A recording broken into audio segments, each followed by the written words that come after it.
নমস্কার বন্ধুরা, আজকে একটা গুরুত্বপূর্ণ বিষয় নিয়ে আলোচনা করতে এসেছি। কালকে আমি যেমন আলোচনা করেছিলাম যে বাচ্চাদের লিসনিং স্কেলের ডেভেলপমেন্ট নিয়ে, আজকের আলোচনার বিষয়টা একটু আলাদা ধরনের। সেটা হচ্ছে কার্টুনস। সবারই একটা চিন্তা, সবারই একটা কমপ্লেন যে বাচ্চারা প্রচণ্ড কার্টুন দেখছে। বেসিক্যালি আমি একদম ইয়াঙ্গার চিলড্রেনদের জন্য বলবো, তারা একদম ছোট ছোট, ধরুন এই এজ গ্রুপ হবে 2, 3, 4। এবারে অনেক মায়েরাই বলছে, বাবা কার্টুন, সারাদিন বাচ্চা কার্টুন দেখছে, কার্টুন ছাড়া খাচ্ছে না, কার্টুন ছাড়া ঘুমাচ্ছে না, কার্টুন ছাড়া চুপ করে বসছে না। বিশাল চিন্তার ব্যাপার। তো এই কার্টুনের সমস্যাটা তো সমাধান করতে হবে, যে এত কার্টুন বাচ্চারা দেখছে। তো আচ্ছা, একটা জিনিস একটু ভালো করে ভেবে দেখুন তো, কার্টুনটা কি শুধুই খুব খারাপ? কার্টুনে কিন্তু কিছু মানে ভালো গুণাগুণও আছে বাচ্চাদের ডেভেলপমেন্টের জন্য। যেমন ধরুন, আমরা বেসিক জিনিস কিছু কার্টুন থেকে বাচ্চাদের শেখাতে পারি। যেমন ধরুন শেপস, কার্টুনের যে গোল গোল চোখগুলো দিয়ে সার্কেলটা আমরা আইডেন্টিফাই করাতে পারি। স্পঞ্জ ববের বডিটা দিয়ে একটা স্কোয়ারকে আমরা আইডেন্টিফাই করাতে পারি। প্লাস ধরুন রেক্ট্যাঙ্গুলার শেপ, অনেক রকম শেপ আমরা আইডেন্টিফাই করতে পারি, বাচ্চাদের শেখাতে পারি। দেখো, এটাকে এই শেপ বলে। অ্যাজ ওয়েল অ্যাজ আমরা আরেকটা জিনিস করতে পারি, কালার্স।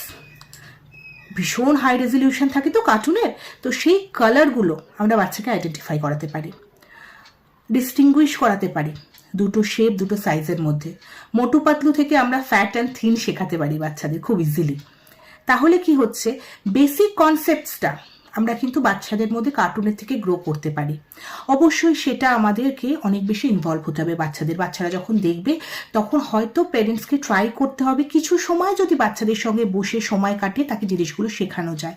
আজকে আমাদের কর্মব্যস্ততা বেড়েছে, সব প্যারেন্টসরাই মোর অর লেস ওয়ার্কিং, বাচ্চারা ন্যানিদের কাছে থাকছে। কিন্তু সেই জন্য আমার খুব মনে পড়ে, যখন আমি আমার ছেলেকে নিয়ে ডক্টর দেখাতে যেতাম, এখন আমার ছেলে বড় হয়ে গেছে, তখন আমি বহুবার শুনেছি যে বাচ্চারা সারাদিন কার্টুন দেখে দেখে তারা নাকি কথা বলে না, কথা কম বলে, সারাদিন টিভি দেখে দেখে তারা কথা বলে না। কিন্তু এখন যা অবস্থা ন্যানিদের কাছে বা গ্র্যান্ড প্যারেন্টসদের কাছে, যখন বাচ্চারা মানুষ হয়, বাচ্চারা তো এত দুষ্টুমি করে, তারা হয়তো বাধ্য হয়ে টিভিগুলো চালিয়ে দেয়।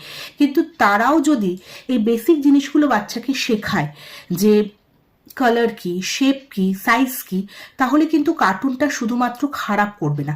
তবে একটা জিনিস অবশ্যই আমি পাশাপাশি বলবো, কার্টুনের ক্ষেত্রে টাইম লিমিটেশনটা ভীষণ দরকার। যে একটা বাচ্চা 24 ঘন্টা কার্টুন দেখতে পারে না, তো তার টাইম একটা লিমিটেশন বা টাইম ম্যানেজমেন্টটা দিকে অবশ্যই সবাইকে নজর রাখতে হবে।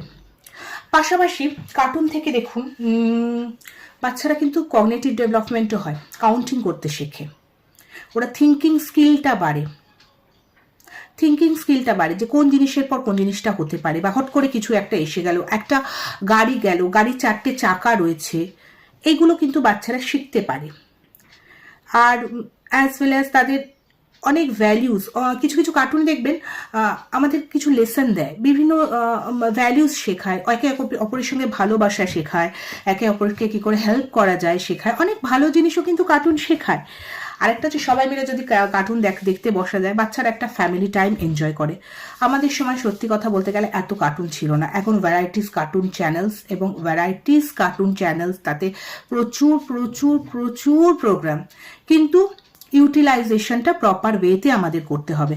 কেন কি, আমরা যদি ইউটিলাইজেশনটা ভুলভাল করি, আমরা আমাদের সুবিধার্থে, বাচ্চা যখন খাচ্ছে, খেতে চাইছে না, বাচ্চার হাতে একটা কার্টুনের জিনিস দিয়ে দিলাম, এবং বাচ্চাটা কি হচ্ছে, সেইটা কন্টিনিউ দেখতে থাকছে, টিভিটার দিকে হাঁ করে তাকিয়ে রয়েছে, হাঁ করে মোবাইলের দিকে তাকিয়ে রয়েছে।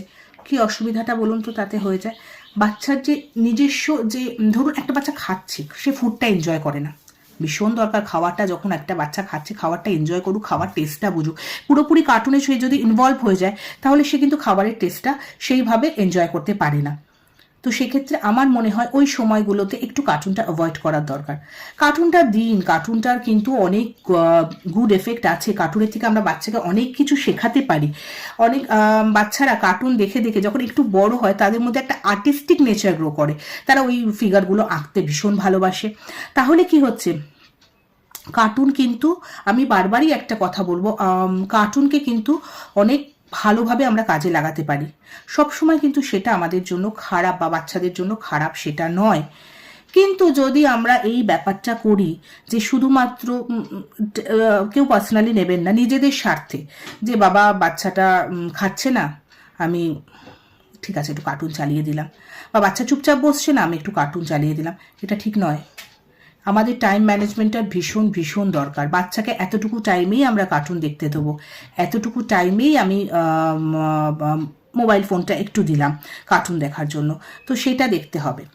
এবারে আমি একটা জিনিস আলোচনা অবশ্যই এর সঙ্গে সঙ্গে করতে চাই, যে বাচ্চাদের মধ্যে কিছু প্রবলেমও হয় ননস্টপ কার্টুন দেখালে। ফার্স্ট হচ্ছে যেমন দেখুন, কার্টুনে ওরা কি দেখছে, একটা ক্যারেক্টারকে দুম করে মেরে দিল, সে আবার উঠে দাঁড়িয়ে পড়লো। ন্যাচুরালি ও কি মনে করে আমিও কাউকে দুম করে মারবো, সে উঠে দাঁড়িয়ে পড়বে। এইটা ভেবে ওরা কি করে, প্রচন্ড প্রচন্ড দুষ্টুমি করে এবং অন্যদের প্রচুর মারে, হার্ট করে রীতিমতো, কারণ ওরা তো বুঝতে পারে না যে ওরা মারছে। তো এই যে ফ্যান্টাসি অ্যান্ড রিয়েল, এই জিনিসটা বোঝানোর দায়িত্ব বাচ্চাদের মা বাবার, মানে আমাদের, আমরাই বোঝাবো যে বাবা এইটা, বাবা এইটা কিন্তু রিয়েল নয়, এটা রিয়েল। আর রিয়েল হচ্ছে তুমি কাউকে হার্ট করছো বাইরে, সেটা রিয়েল, ওরা যেটা মারছে সেটা রিয়েল নয়। ঠিক আছে, আশা করি এটা খুব যথেষ্ট কাজের। সুতরাং ফ্যান্টাসিটা আর রিয়েলিটিটা চেকিং এর ভীষণ দরকার। ফ্যান্টাসি রিয়েলিটি চেকিংটা যদি আমরা করে দিতে পারি এবং বাচ্চাদের যদি আমরা বুঝিয়ে উঠতে পারি যে বাবা এটা রিয়েল নয়, এটা রিয়েল, আর এটা যেটা হচ্ছে সেটা অবশ্যই তুমি করতে পারো না। আর আরেকটা জিনিস হয়, কিছু কিছু বাচ্চা প্রচণ্ড কার্টুন দেখে দেখে তাদের না চলনে আচরণে সেই কার্টুন ক্যারেক্টারটা প্রচণ্ডভাবে প্রতিচ্ছবিটা ফুটে ওঠে।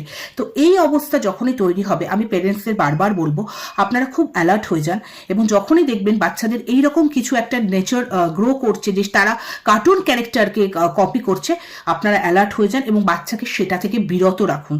কারণ এটা সলিউশনে, একবার বাচ্চাটার মধ্যে যদি এটা গ্রো করে গেল যে সে কোনো কার্টুন ক্যারেক্টারকে ফলো করছে, তাহলে কিন্তু সে ফলো করতেই থাকলো, সে কাজটা করতেই থাকলো, সেটা থেকে আবার রিকভার করানোর জন্য ভ্যারাইটিস ধরনের ট্রিটমেন্ট, হ্যানা ত্যানা এগুলো করতে হবে। সুতরাং আমি একটা কথা বারবারই বলবো, প্যারেন্টসের উদ্দেশ্যে এটা বলা, রেটিং চেক করে কার্টুন বাচ্চাকে দেখান, টাইম ম্যানেজমেন্ট করুন, কার্টুনটাকে তার বেনিফিটটাকে কাজে লাগান অবশ্যই। সেটা কোন কোন ভালো কাজে লাগে সেটা দেখুন।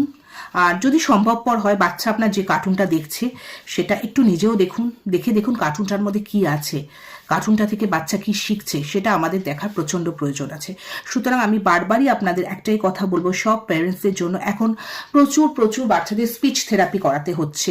বাচ্চারা কার্টুন দেখছে, হাঁ করে তাকিয়ে থাকছে, বাড়িতে প্যারেন্টসরা অ্যাবসেন্ট, ন্যানিদের কাছে থাকে, বা গ্র্যান্ড প্যারেন্টসরাও হয়তো হাউস হোল্ড কাজে ব্যস্ত, তারা সেভাবে বাচ্চাকে সময় দিতে পারছে না, ফলত বাচ্চাদের স্পিচ থেরাপি করাতে হচ্ছে। এইগুলো থেকে একটা ভাবে যদি অ্যাজ সাচ খুব ভাইটাল কোনো ইস্যুস বাচ্চার মধ্যে না থাকে, তাহলে আমার মনে হয় যে খুব ছোট ছোট জিনিস থেকে বাচ্চারা আমরা অনেক সমস্যার সমাধান করতে পারি।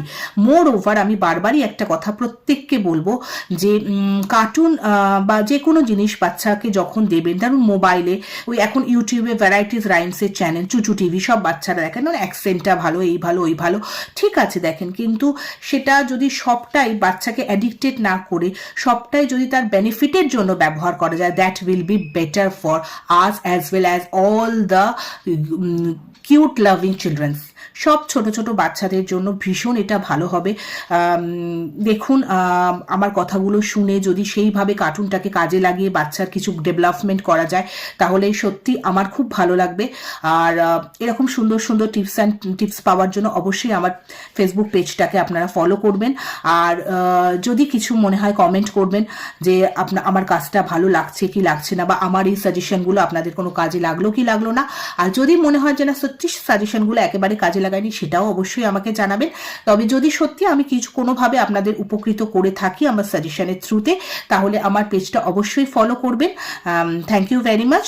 অবশ্যই আমি আবার ইউজফুল ভিডিও আপলোড করতে থাকবো। Thank you.